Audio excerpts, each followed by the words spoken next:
أعوذ بالله السميع العليم من الشيطان الرجيم من همزه ونفخه ونفثه بسم الله الرحمن الرحيم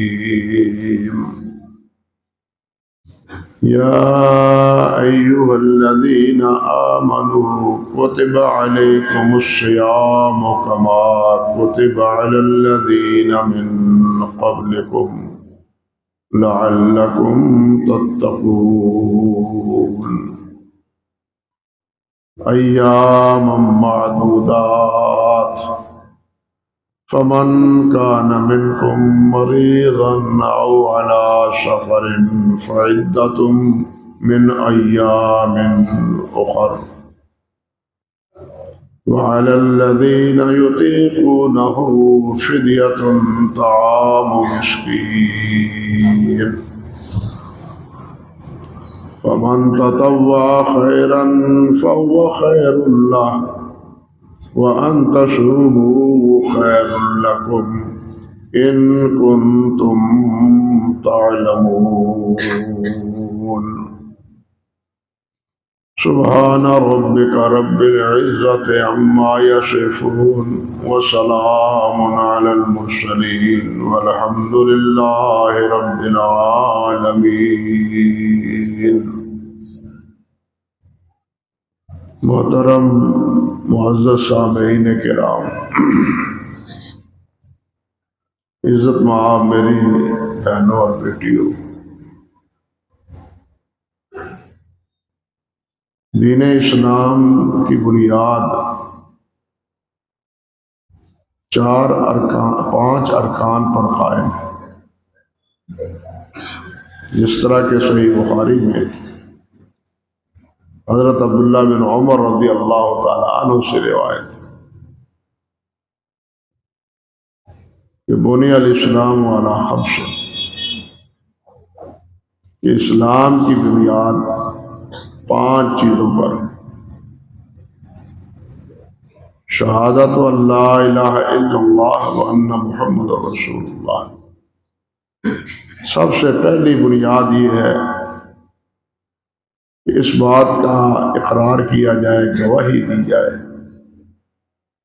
کہ اللہ کے علاوہ کوئی معبود نہیں، اللہ کے علاوہ کسی کی پرستش عبادت نہیں، اللہ ہی معبود ہے، وہی ہمارے الہ ہے، اسی کی ہم نے عبادت کرنی ہے، اور محمد صلی اللہ علیہ وسلم اللہ کے رسول.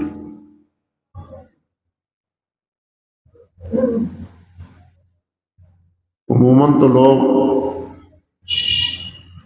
اور علماء کرام یہ بات لکھتے اور کہتے ہیں کہ پہلے جملے میں عبادت کا اللہ وحدہ لا شریک کی عبادت کا اقرار ہے، اور دوسرے جملے میں اس عبادت کے کرنے کا سلیقہ جس ہستی نے بتلایا ہے، اس ہستی کا اقرار اور اعتراف.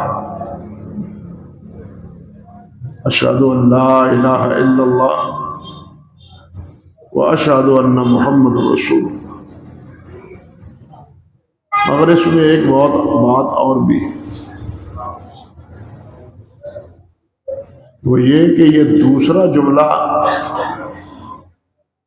یہ بھی حقیقتاً دیکھا جائے تو اللہ کی توحید ہی پر دلالت کرنا ہے.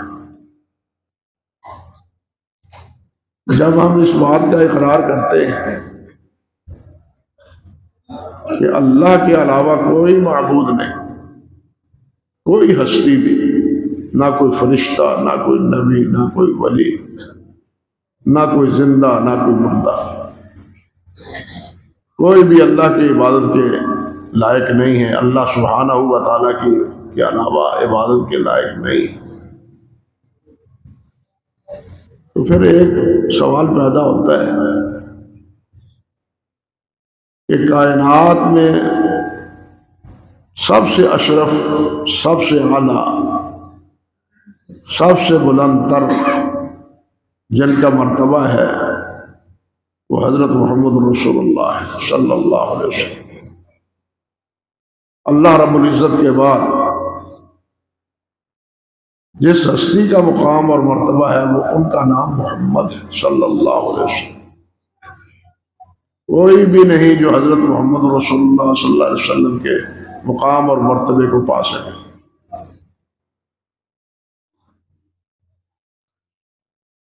تو کیا وہ بھی نہیں؟ اتنا بڑا مقام ہونے کے باوجود، کیونکہ عموماً لوگ کسی بڑے کی ہی عبادت کرتے ہیں، کسی کو بڑا سمجھ کے ہی عبادت کرتے ہیں کہ یہ بڑا ولی ہے، بڑی بزرگ ہستی ہے، بڑی عظیم شخصیت ہے، ان کی بڑی کرامات ہے۔ ان بنیادوں پر ان کی پرستش ہوتی، لیکن نبی علیہ السلام کی تو کرامات تمام سے کی کرامات سے بلندتر اور زیادہ ہے۔ نبی علیہ السلام کا فضل و شرف وہ تمام سے بلندتر ہے۔ اللہ کے بعد جس ہستی کا مقام اور مرتبہ ہے وہ محمد رسول اللہ ہے صلی اللہ علیہ وسلم۔ تو کیا ان کا بھی عبادت میں کوئی حصہ نہیں ہے؟ اللہ اکبر۔ تو جواب دیا نہیں، معبود وہ نہیں ہے، معبود اللہ ہے، بلکہ وہ معبود کے رسول ہے، وہ محمد الرسول اللہ ہے، اللہ کے وہ پیغامبر ہیں، اللہ کے وہ رسول ہیں، اللہ کے وہ نمائندے ہیں، معبود نہیں۔ جب حضرت محمد رسول اللہ صلی اللہ علیہ وسلم معبود نہیں ہے تو پھر اور کوئی ہو سکتا ہے جس کی عبادت کی جائے؟ مسئلہ تو 2 اور 2 4 کی طرح بڑا آسان ہے، لیکن ہم نے الجھا دیا ہے، ہم نے الجھا دیا اور ہمارے ذہن صاف نہیں ہوتے۔ جب اللہ کے رسول کی عبادت نہیں ہے، وما محمد الا رسول قد خلت من قبلہ الرسل انک میت وانہم میتون، جب یہ ساری باتیں اللہ سبحانہ و تعالیٰ آپ کے بارے میں فرما رہا ہے اور آپ بیان فرما رہے ہیں کہ میں بھائی اللہ کا رسول ہوں، پہلے بھی رسول ہوئے ہیں، جس طرح وہ رسول تھے میں بھی رسول ہوں، اور اللہ نے فرمایا ہے کہ جس طرح دوسرے اس دنیا سے چلے گئے آپ بھی اس دنیا سے چلے جائیں گے، آپ ہمیشہ نہیں رہیں گے، آپ ہمیشہ نہیں رہیں گے، اس دنیا سے رخصت ہونا ہے آپ کو، اس موت کی گھاٹی سے، اس موت کے راستے سے آپ نے گزرنا ہے اور گزرے ہیں آپ۔ سیدہ عائشہ صدیقہ رضی اللہ تعالی عنہ صحابہ کرام کی گواہیاں موجود ہیں صحیح حدیث میں، انک میت وانہم میتون، اور جو اس دنیا سے میں مرنے والا ہے وہ معبود نہیں ہو سکتا،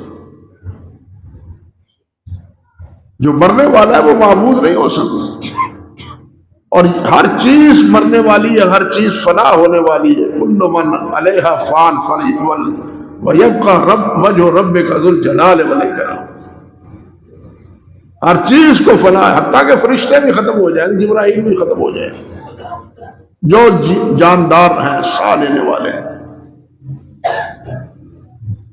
صرف بقا ہے تو اللہ ذو الجلال والاکرام۔ جب کوئی نہیں تھا تو صرف اللہ وحدہ لا شریک، جب کوئی نہیں ہوگا تو تب بھی اللہ وحدہ لا شریک ہو، تو یہ ہے پہلی گواہی کا مطلب۔ تو گویا دوسرا جملہ بھی حقیقتاً توحید ہی پر دلالت کرتا ہے کہ میں گواہی دیتا ہوں کہ اللہ کے علاوہ کوئی معبود نہیں ہے، اور میں گواہی دیتا ہوں کہ محمد رسول اللہ بھی معبود نہیں ہے، اللہ کے رسول ہے۔ جب وہ معبود نہیں ہے تو پھر دنیا کی کوئی ہستی معبود نہیں بن سکتی۔ اللہ اکبر۔ دوسری بات وَإِقَامِ الصَّلَاةِ وَإِيتَاءِ الزَّکَاۃ، نماز قائم کرنا، 5 وقت کی نماز، اور 5 وقت کی نماز کے علاوہ نوافل سنن یہ علیحدہ جتنی اللہ توفیق عطا فرمائے، لیکن 5 وقت کی نماز فرض۔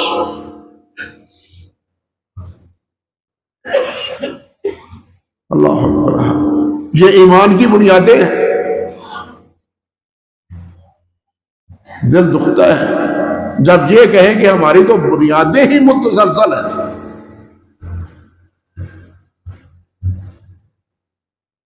پہلی شہادتین کے حوالے سے بھی، نماز کے حوالے سے بھی، زکوٰۃ کے حوالے سے،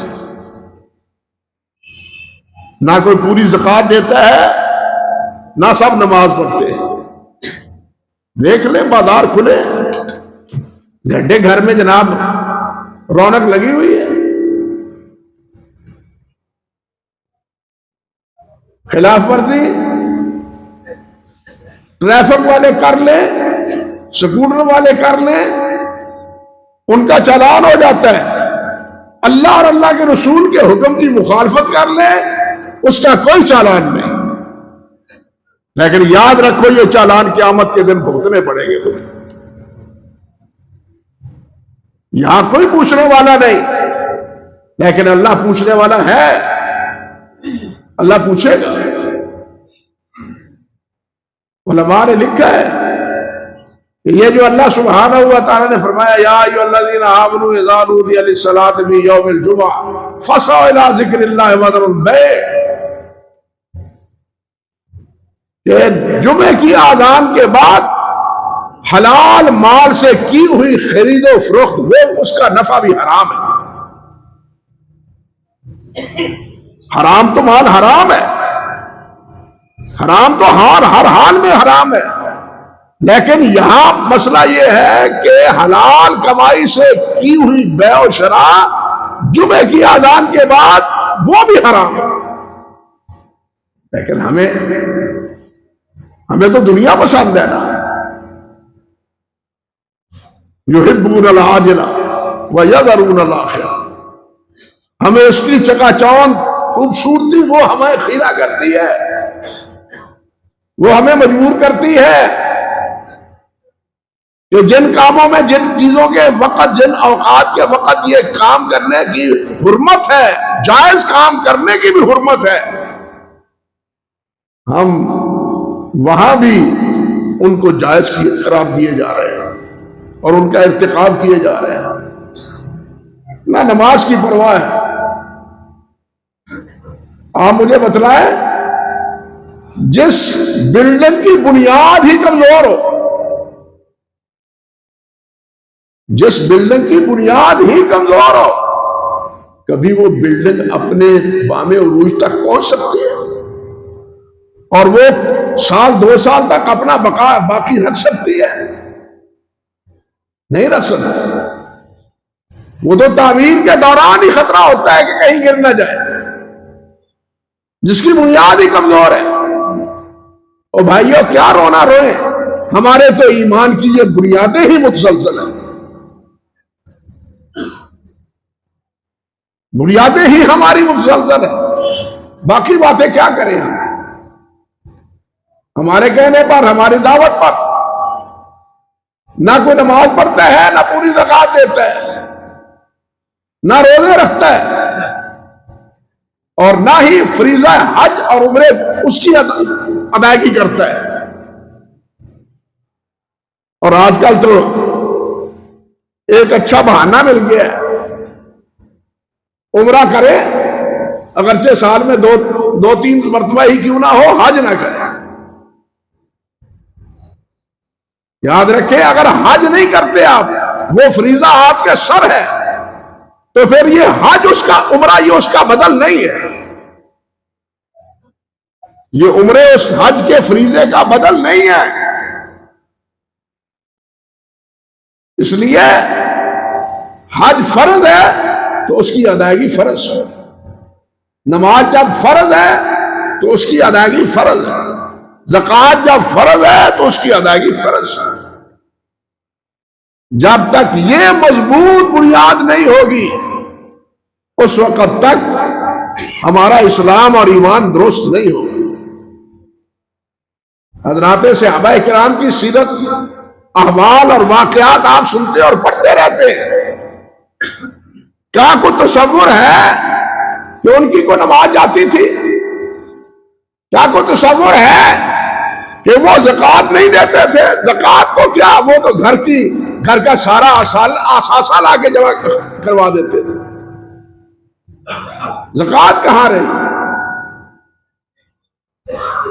یہی مسئلہ صوم کا تھا، یہی مسئلہ حج اور عمرے کا تھا۔ پھر کامیابیاں بھی تو اللہ نے انہیں دی نا، جن کے ایمان کی بنیاد تھی۔ آج ہمیں کہا جاتا ہے یہ بڑے بنیاد پرست ہیں۔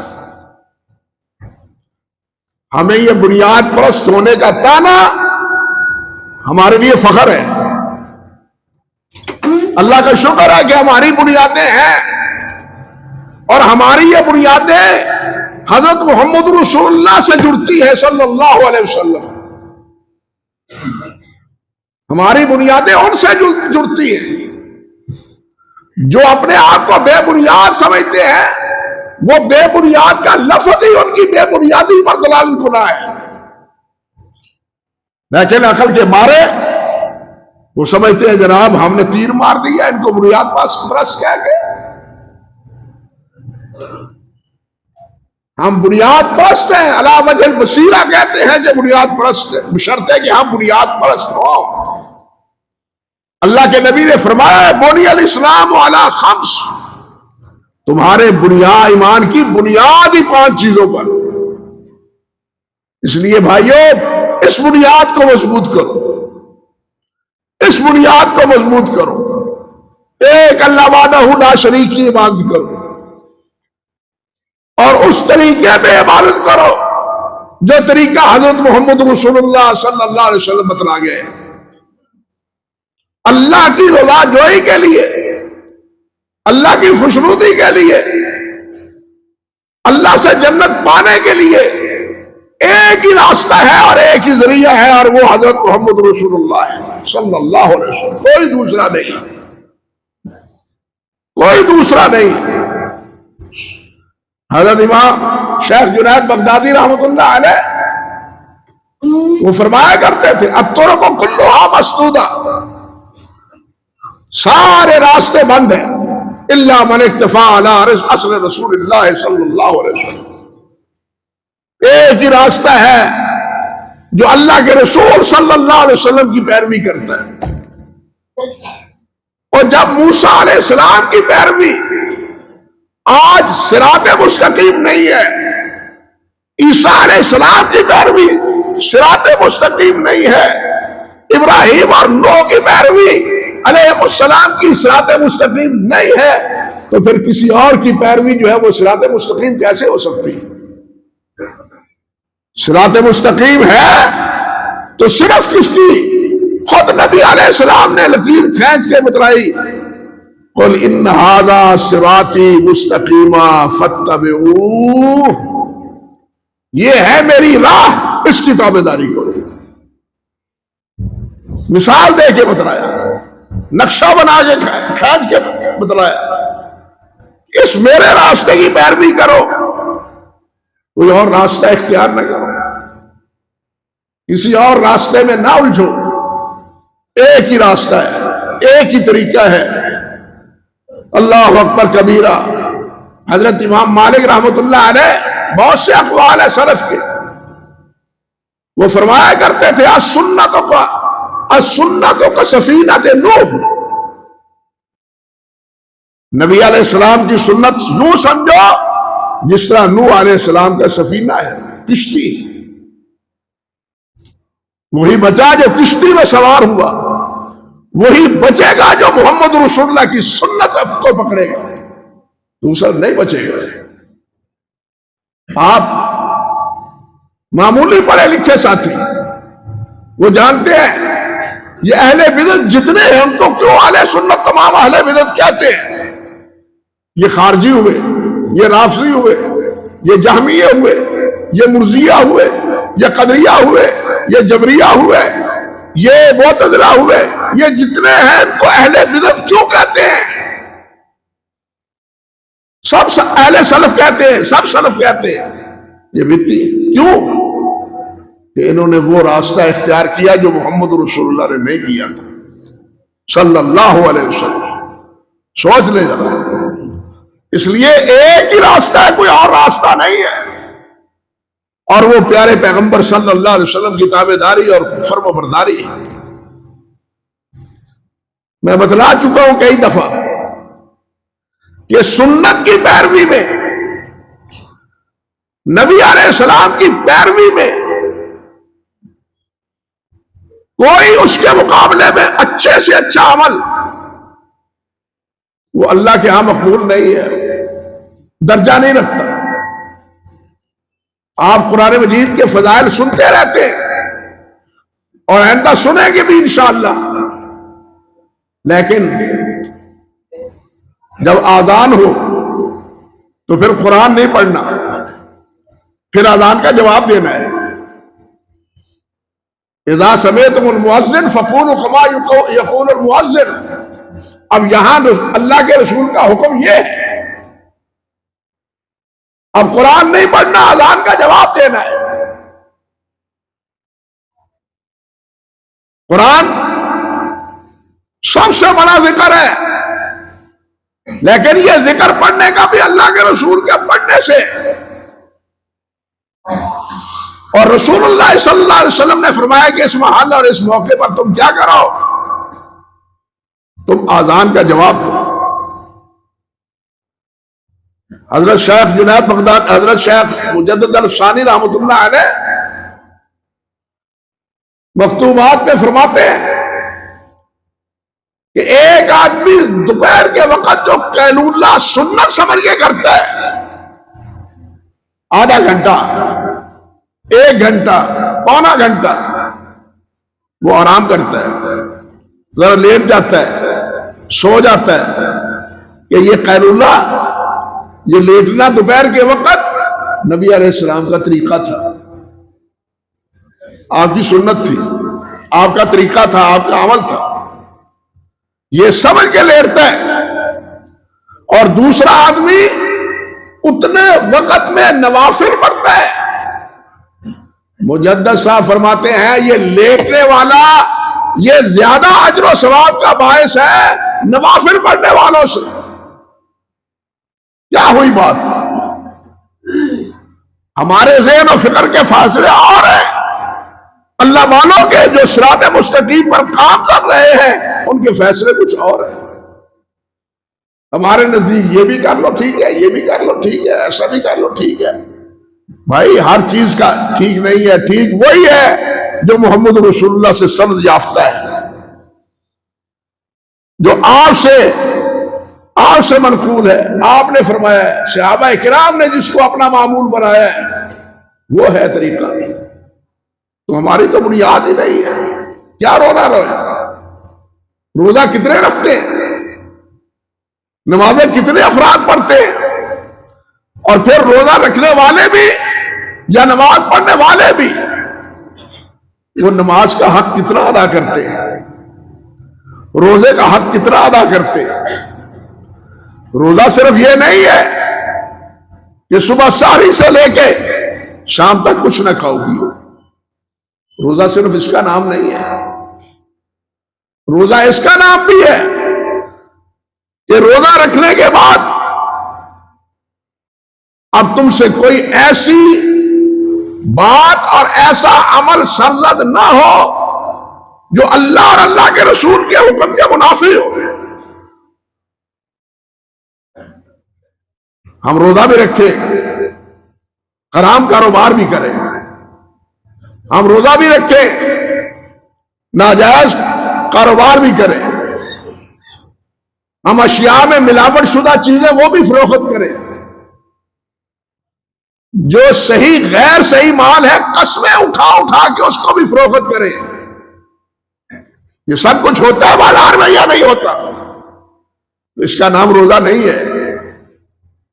روزے کا یہ تقاضا اور یہ مطالبہ نہیں ہے اللہ کی ذوالجلال کی طرف سے. اللہ ذوالجلال کی طرف سے ہے یہ کہ تم روزے دار ہو. اور کیوں اللہ نے فرمایا لعلکم تتقون؟ کیا روزہ ہمیں بچاتا ہے؟ کس سے؟ جھوٹ سے، فراڈ سے، دغے سے، چوری سے، بدماشی سے ہمیں روکتا ہے. روزے کا مقصد کیا بتلایا اللہ ذوالجلال نے کہ یہ فرض میں نے تم سے پر کیوں کیا ہے؟ لعلکم تتقون، تاکہ تم پرہیزگار بن جاؤ، بچ جاؤ. کس سے بچ جاؤ؟ اللہ اور اللہ کے رسول کی نافرمانی سے. بھائیو، ہمیں دل پر ہاتھ رکھ کے سوچنا چاہیے ہم اللہ اور اللہ کے رسول کی نافرمانی سے کتنا بچے روزہ رکھنے کے بعد. اگر بچے ہیں تو یہ ہمارا روزہ ہے. روزے کے فضائل، روزے کے درجات یہ بالکل بجا، لیکن کس کے لیے؟ اس کے لیے جو روزے کا یہ حق ادا کرتا ہے، یہ مقصد پورا کرتا ہے. روزے کا مقصد ہے، نماز کا مقصد ہے. نماز کیا ہے؟ اللہ ذوالجلال کیا فرماتے ہیں؟ ان الصلاۃ تنہی عن الفحشاء والمنکر. نماز بے حیائیوں سے اور منکروں سے منکرات سے روکتی ہے. ہم نماز بھی پڑھیں اور منکرات کا ارتکاب بھی کریں، یہ نماز کے منافی ہے. یہ نماز تو ہم نے پڑھ لی، لیکن وہ نماز نہیں جو اوپر اللہ کے ہاں دربار میں اللہ فرشتے لے کے جاتے ہیں. یہ جو بھی نیک ہم عمل کرتے ہیں نا، ہمارا نیک عمل فرشتے لے کے آسمانوں پر اللہ جلال کے ہاں پیش کرتے ہیں. اگر وہ طریقہ نبوی کے مطابق ہے، اس معیار کے مطابق ہے کہ دربار میں پیش کرنے کے قابل ہے تو دربار میں پیش ہوگا، ورنہ اگر قابل نہیں ہے تو دربار میں پیش نہیں ہوگا. بھائی، آپ کسی بڑے کے دربار میں جاتے ہیں تحفہ لے کے، کیا سوچتے ہیں؟ اس کو وہ پسند کرے، اس سے وہ خوش ہو جائے، اس کو وہ پسند کرے، اس سے خوش ہو جائے، اور ہمارا ان کے ساتھ تعلق وابستہ ہو جائے. آپ کسی کے پاس تحفہ لے کے جاتے ہیں، یہ مقاصد ہوتے ہیں آپ کے، لیکن آپ تحفہ ایسا لے جائیں جو اگلے آدمی کے سامنے وہ ناپسندیدہ ہو تو وہ قبول کرے گا؟ وہ نہیں قبول کرے گا. اللہ ہمیں وہ عمل کرنے کی توفیق دے جو اللہ کے ہاں پسندیدہ ہو، جس کو فرشتے لے کے آسمان پر جائے اور عرش کے قریب رب ذوالجلال کے پاس جا کے پیش کرے. یہ تیرے بندے نے یہ تیرا عمل کیا ہے، تیری اطاعت اور تیری فرمانبرداری میں نماز پڑھی ہے، روزہ رکھا ہے، قرآن پڑھا ہے، ذکر و اذکار کیے. یہ ساری چیزیں فرشتے اللہ کے پاس لے جاتے ہیں. اور جو سنت کے مطابق نہ ہو، اس معیار کے مطابق نہ ہو، وہ پہلے ہی آسمان سے نیچے آ جاتے ہیں. اس کو بالکل اسی طرح سمجھو جس طرح حدیث میں آتا ہے کہ مرنے کے بعد یہ ارواح مالا الاعلیٰ میں جاتے ہیں. یہ ہمارے ارواح، اہل ایمان کے ارواح مالا الاعلیٰ میں جاتے ہیں، لیکن جو ایمان کی دولت سے بارابر نہیں ہے ان کے ارواح پہلے ہی آسمان سے نیچے پھینک دیا جاتا ہے. اوپر چڑھتے ہی نہیں ہیں، اجازت ہی نہیں ہے ان کو لے جانے کی. وہ اس قابل ہی نہیں ہے کہ ان کی ارواح اوپر جائیں. وہ پہلے آسمان بھی عبور نہیں کر پاتے، نیچے پھینک دیا جاتا ہے ان کو. تو اللہ ہمیں وہ عمل کرنے کی توفیق دے جو اللہ کے ہاں قبول ہو. بھائیو، یہ اللہ کے ہاں قبولیت یہ بڑا مسئلہ ہے. عمل کرنے کی فکر ہی نہیں ہونی چاہیے. بلکہ ساتھ اللہ کے ہاں اس عمل کی قبولیت کی بھی فکر ہونی چاہیے۔ آپ دیکھیں ایسے تو انبیاء کرام علیہ السلام نہیں کہتے رہے، اور ابراہیم علیہ السلام اللہ کے حکم سے اللہ کا گھر بناتے ہیں۔ جبرائیل امیر کی معاونت حضرت ابراہیم کے جہاں شامل حال ہے۔ جبرائیل نے آ کے نشاندہی کی تھی علیہ السلام، باپ بیٹا دونوں معمار اللہ کے گھر بنانے میں، لیکن کیا کہتے ہیں؟ ربنا تقبل منا انک انت السمیع العلیم۔ یا اللہ یہ مزدوری قبول کر لے۔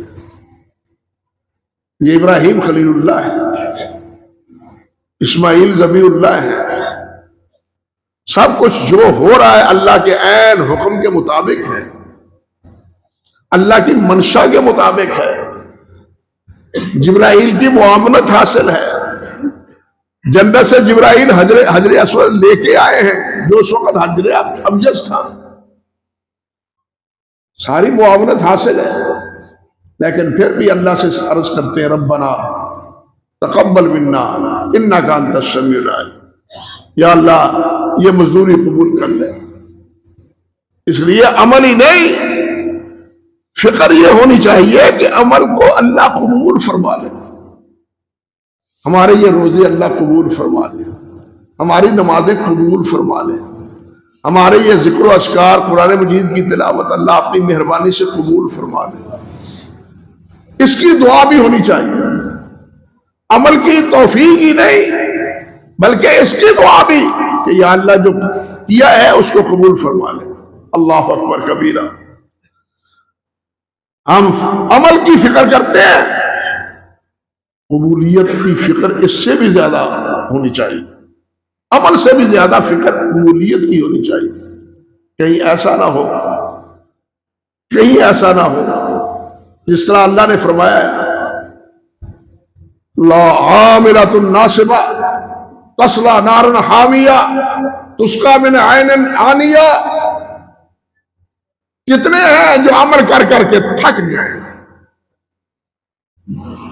عمل کرنے والے بڑے، عمل کر کر کے اللہ کہتے ہیں تھک گئے، لیکن جہنم کا ایندھن ہے۔ عمل کیے لیکن جہنم کا ایندھن ہے، کیوں ہے؟ کہ وہ مقبول نہیں ہے، اللہ کے ہاں قبول نہیں ہے۔ اگر اللہ کے ہاں قبول ہوتے، اللہ کے معیار کے مطابق ہوتے تو اللہ ان کے عمل کو برباد نہ کرتا۔ اللہ کسی کی نیکی کو برباد نہیں کرتا۔ من یعمل مثقال ذرۃ خیرا یرہ ومن یعمل مثقال ذرۃ شرا یرہ۔ ذرہ بھر نیکی بشرطے کہ وہ نیکی ہو، بدعات اور خرافات نہ ہو، شرک نہ ہو۔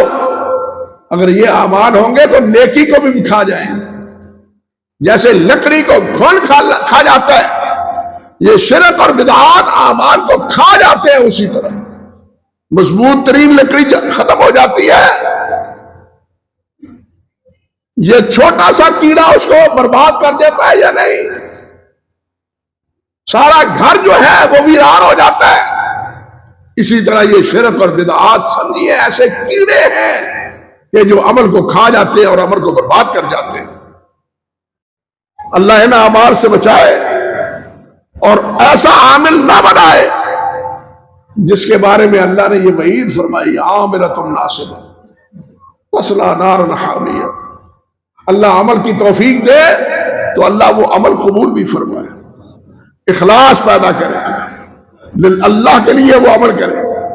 من یعمل مثقال، اللہ نے فرمایا ہے من کان یرجو لقاء ربہ فلیعمل عملا صالحا ولا یشرک بعبادۃ ربہ احدا۔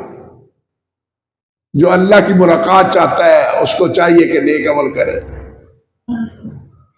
من کان یرجو لقاء ربہ، دل ہے نا، دل چاہتا ہے نا کہ اللہ کی ملاقات ہو، اللہ نصیب میں کرے اور یہ جنت ہی میں ہوگی۔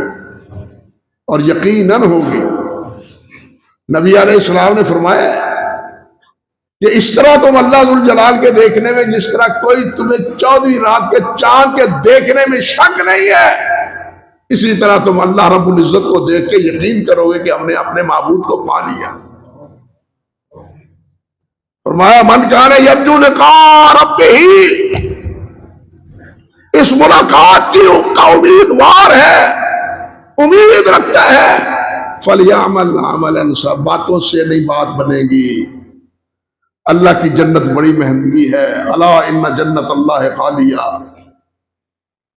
ترمذی کے الفاظ ہیں، الا ان جنت اللہ خالیہ، جنت بڑی مہنگی ہے، جنت بہت مہنگی ہے، یہ سستی نہیں ہے، یہ سستے داموں نہیں ملتی، لیکن وہ دام ہیں تو سستے بشرطے کہ ہم ان کو اپنا لیں، بشرطے کہ ہم انہیں اختیار کر لیں۔ عمل صالح، اور وہ عمل صالح جو اللہ اور اللہ کے رسول کی اطاعت اور فرم برداری میں ہو۔ فَلْيَعْمَلْ عَمَلًا صَالِحًا وَلَا يُشْرِكْ بِعِبَادَةِ رَبِّهِ أَحَدًا، اور اللہ کی عبادت میں کسی کو شریک نہ بنائے، نہ کسی غیر کو، نہ اپنے آپ کو، نہ اپنے آپ کو شریک بنائے، نہ کسی غیر کو شریک بنائے۔ غیر کو شریک بنانا تو اس کی پوجا کرنا ہے، اپنے آپ کو شریک بنانے کا مطلب یہ ہے کہ اپنے دل سے ریا نکال دے، نمائش نکال دے، دوسروں کے ہاں نیک بننے کا دل میں جو وسوسہ شیطان ڈالتا ہے وہ نکال دے۔ حضرت عبداللہ بن مسعود فرماتے ہیں، اور یہی بات اس سے پہلے حضرت عیسیٰ علیہ السلام نے فرمائی ہے، وہ فرماتے ہیں روزے داروں شام کے وقت باہر نکلو تو چہرے پہ تیل لگا لیا کرو تاکہ تمہارا چہرہ تر و تازہ نظر آئے، لوگ یہ نہ دیکھ کے کہیں سکا منہ ہے روزہ رکھا ہوئے گا۔ یہ ہیں ہمارے بزرگ، یہ ہیں ہمارے انبیاء اور ہمارے سلف جو عمل کو اس طرح چھپانے کی تلقین کرتے تھے۔ سمجھے بات؟ تو عمل یہ ہے کہ وہ عمل خالص اللہ کے لیے ہو، اس میں غیر کی کوئی شراکت نہ ہو، وہ خیر اپنا نفس کیوں نہ ہو یا خیر وہ غیر کی عبادت، دونوں اعتبار سے انسان کا پہلو صاف ہو تو اسے اللہ سبحانہ و تعالی جنت میں اپنا دیدار عطا فرمائیں گے۔ اللہ ہمیں ان خوش نصیبوں میں بنا دے، اپنا اطاعت گزار اور اپنا فرم بردار بنا لے۔ اقول قولی ھذا، اسی بار بات ہو گئی لمبی ذہن میں جو اللہ نے توفیق دی، کہتا رہا۔ رمضان المبارک کے باقی مسائل اللہ نے چاہا تو آئندہ خطبے میں کچھ عرض کرنے کی کوشش کروں گا۔ اقول قولی ھذا استغفر اللہ لی ولکم ولسائر المسلمین۔